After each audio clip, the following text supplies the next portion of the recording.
Sekarang kita masuk dalam sesi tanya jawab seri Apologetika Kristen. Buat saudara-saudara kami yang mengikuti pelayanan kami di YouTube, dapat mengirimkan pertanyaan-pertanyaan melalui kolom komentar yang nantinya akan kami jawab di seri Apologetika berikutnya. Kita masuk dalam pertanyaan pertama. Pertanyaan pertama, jika Allah Maha Kuasa, dapatkah Dia menciptakan batu yang sangat besar, sangat berat, sampai Allah tidak dapat mengangkatnya lagi? Besar berarti berbicara tentang ruang. Artinya, apakah Allah itu takluk kepada ruang?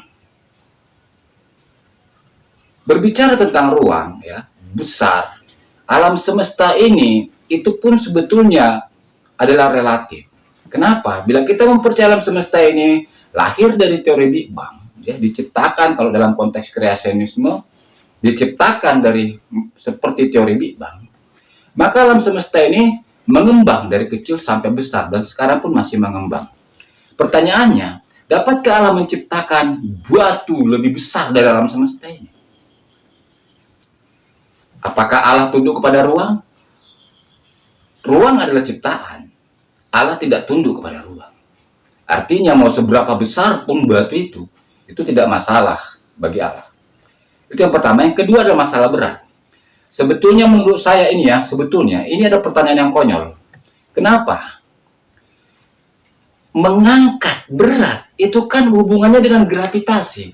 Contoh, 100 kg. Saya tidak bisa angkat itu di bumi. Tapi jika saya ada di stasiun ISS, stasiun luar angkasa, ya di ISS, jangankan 100 kg, 200 kg, 300 kg bisa saya angkat. Kenapa? Karena berat itu masalah gravitasi. Apakah Allah tunduk kepada gravitasi? Tidak. Artinya mau seberapa besar, seberapa berat pun, ya batu yang Tuhan ciptakan, tidak pernah masalah bagi Allah. Karena Allah tidak tunduk dan takluk kepada ruang. Karena Allah tidak tunduk dan takluk kepada gravitasi. Jadi, Anda mempertanyakan ini karena Anda berpikir bahwa Allah itu seperti manusia. Ya, jadi mengangkat-angkat seperti itu. Jadi saya kira ini pertanyaan yang kurang tepat. Yang kedua, pertanyaan yang kedua. Jika air bah zaman Nuh itu terjadi dan bukan dongeng, bagaimana bisa kanguru ada di Australia? Padahal kapal Nuh terdampar di timur tengah Gunung Ararat. Bagaimana kanguru bisa sampai ke Australia dan hanya ada di Australia? Ini pertanyaan kritis menurut saya. Bagus juga ini, pertanyaan bagus sekali. Jadi, bagaimana kanguru itu bisa sampai ke Australia? Ya kan? Sementara kapal itu mendarat di Gunung Ararat. Apakah kanguru berenang dari Timur Tengah ke Australia seperti itu? Tidak, ya. Jadi setelah air bah, jadi pada saat itu air laut itu tawar, cenderung payau seperti itu. Dan setelah air bah, sampai 100 tahun setelah air bah, tumbuhan air itu menguasai hampir seluruh permukaan air. Dimulai dari seperti tumbuhan ajola, ya, paku-paku air, kemudian eceng gondok, dan kemudian tanaman-tanaman air lainnya tumbuh di atas permukaan air, dan akhirnya tumbuhan demi tumbuhan tumbuh di sana dan membentuk daratan-daratan atau pulau-pulau terapung. Nah, proses terbentuknya pulau-pulau terapung ini masih bisa kita saksikan saat ini di Danau Kerinci di Jambi. Di sana ada sebuah pulau terapung yang luasnya hampir 2 hektar. Ya. Manusia bisa berjalan di atas pulau itu karena itunya biomasanya itu sudah tebal sekali. Bisa berjalan di atas pulau itu. Jadi seperti itulah terbentuknya pulau-pulau terapung setelah air bah. Nah, yang paling besar lagi dari pulau-pulau terapung ini adalah yang terjadi atau yang terdapat, ya, di India. Nah, di Danau Loktak. Danau Loktak itu merupakan kebun raya atau apa namanya ya, bukan kebun raya, sebagai taman nasional. Nah, di sana itu ada tanaman-tanaman pumdi yang hidup terapung seperti itu, membentuk pulau-pulau terapung yang sangat luas di Danau Loktak di India. Saking luasnya ya, di sana itu ada hewan endemik, hewan khas, namanya rusa sanggai. Rusa sanggai itu hanya ada di atas pulau-pulau terapung di Danau Loktak tersebut, dan itu dilindungi di India. Nah, ini adalah fakta-fakta di depan kita. Nah, bagaimana kanguru bisa sampai ke Australia? Karena pada saat setelah air bah terbentuk pulau-pulau terapung di seluruh bumi. Hewan-hewan itu naik ke pulau-pulau terapung itu. Sama seperti rusa sanggai yang ada di Danau Loktak. Kemudian pulau-pulau terapung itu terbawa oleh ombak, arus air menyebar ke seluruh dunia. Itulah yang membawa hewan-hewan itu terpencar ke seluruh dunia. Itu sebabnya kita melihat hewan-hewan yang khusus di suatu tempat. Contoh komodo di Pulau Komodo, ya, kanguru yang ada di Australia dan di Pulau Papua, dan juga hewan kiwi atau apa namanya setan Tasmania yang ada di Pulau Tasmania. Nah, jadi pergerakan hewan, penyebaran hewan, migrasi hewan itu bukan lewat daratan, tapi melalui pulau-pulau terapung setelah air bah. Tentang pulau-pulau terapung ini menurut saya ada kemungkinan cerita ini masih didapatkan oleh Plato. Sehingga Plato berkata tentang benua Atlantik yang hilang. Jadi benua Atlantik yang hilang ini, ya, menurut saya itulah benua yang sangat luas, terbentuk dari pulau terapung yang semakin lama air laut salinitasnya naik, ya, akhirnya tumbuhan air mati, lama-lama rontoklah ini pulau-pulau terapung ini dan tenggelam, hancur di samudra. Seperti itu. Nah, kita sekarang tidak bisa lagi melihat pulau-pulau terapung di tengah lautan, tapi kita bisa melihat pulau-pulau terapung di danau-danau air tawar. Pertanyaan yang ketiga, Alkitab tidak saintifik karena ada kisah matahari berhenti di dalam kitab Yosua. Kalau matahari berhenti beredar, berarti bumi berhenti berputar pada porosnya. Kalau itu terjadi, maka kerak bumi akan hancur karena daya dorong ke depan. Artinya bumi akan hancur. Kalau sampai itu terjadi, dari data yang tidak ilmiah ini menjelaskan Alkitab hanyalah dongeng masa lalu. Menunjukkan Alkitab hanyalah dongeng masa lalu. Saya sudah cari ayatnya, ya. Kita buka di Yosua 10 ayat 11 sampai 13. Saya akan baca. Sedang mereka melarikan diri di depan orang Israel dan baru di lereng Bet Heron, maka Tuhan melempari mereka dengan batu-batu besar dari langit sampai ke Azeka, sehingga mereka mati. Yang mati karena hujan batu itu ada lebih banyak dari yang dibunuh oleh orang Israel dengan pedang. Lalu Yosua berbicara kepada Tuhan pada hari Tuhan mengerahkan orang Amori itu kepada orang Israel. Ia berkata di hadapan orang Israel, matahari berhentilah di atas Gibeon dan engkau bulan di atas lembah Ayalon. Maka berhentilah matahari dan bulan pun tidak bergerak sampai bangsa itu membalaskan dendamnya kepada musuhnya. Bukankah hal itu telah tertulis dalam kitab orang jujur?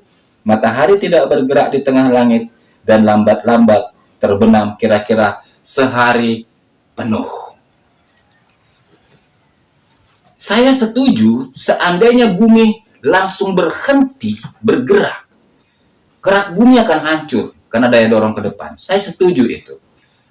Sekalipun saya bukan sarjana fisika, ya, saya SMA-nya dulu jurusan fisika. Jadi saya kira ini hanya fisika SMP SMA sudah bisa menjawabnya. Jadi daya dorong ke depan betul itu akan hancur. Tetapi yang terjadi sebetulnya kalau kita perhatikan dari ayat ini tadi, ya, itu bukan langsung berhenti seketika. Ya, di situ ada dalam ayat 3 berlambat-lambat terbenam. Jadi yang terjadi sebetulnya adalah bumi bergerak dari kecepatan konstan ya 1600 km per jam ya. Habis itu setelah itu perlambatan konstan. Setelah perlambatan konstan diam, kemudian percepatan konstan kembali ke dalam kecepatan konstan seperti itu. Ini dalam fisikanya ya, kecepatan konstan itu gerak lurus beraturan 1600 km per jam. Kemudian ya, bumi mengalami perlambatan konstan. Perlambatan konstan ini bisa kita aplikasikan itu ketika mengerem kendaraan. Kalau ngeremnya itu halus kan nggak terasa. Contoh, ketika pesawat mau mendarat. Nah, itu kita hampir tidak terasa sama sekali. Kenapa? Terjadi perlambatan konstan. Baru kemudian diam, dan demikian juga percepatan konstan. Nah, di sini ada 1 hari penuh dikatakan. Berarti ada berjam-jam. Kecepatan bumi berputar pada porosnya itu 1600 km per jam. Masih lebih cepat lagi pesawat Concorde, 2000 km per jam kecepatannya. Itu jauh lebih cepat. Nah, pertanyaannya, apakah ketika pesawat Concorde mau terbang atau mendarat terjadi kehancuran? Kan tidak. Kenapa? Karena tadi ketika dia mau terbang adalah percepatan konstan, gerak lurus berubah beraturan ya. Plus di situ kalau percepatan, kalau yang perlambatan minus dia. Nah, sebetulnya di situ. Jadi kalau kita baca di sini dalam kisah Yosua ini, pertama dikatakan batu-batu yang berjatuhan dari langit. Menurut saya ini gempa bumi pada saat itu. Mereka ada di lereng, kemudian terjadi gempa bumi, batu-batu itu jatuh seperti itu. Nah, ini menunjukkan adanya peristiwa awal terjadinya perlambatan konstan. Seperti mobil lagi ngerem seperti itu, ya. Sehingga batu-batu terjadi gempa dan batu-batu itu berjatuhan, dan banyak orang-orang Amori yang mati karena mereka berada di lereng seperti itu, di lereng pegunungan. Nah,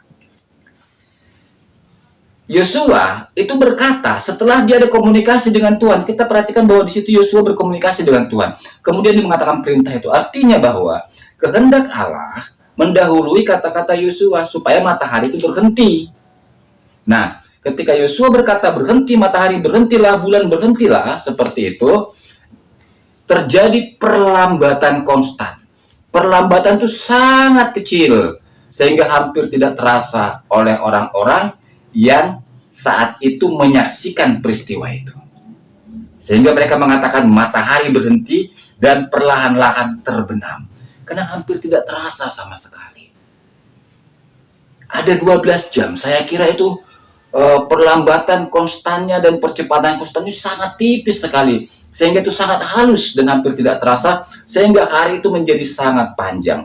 Jadi menurut saya tidak ada yang berlawanan dengan teori fisika tentang matahari Yosua ya.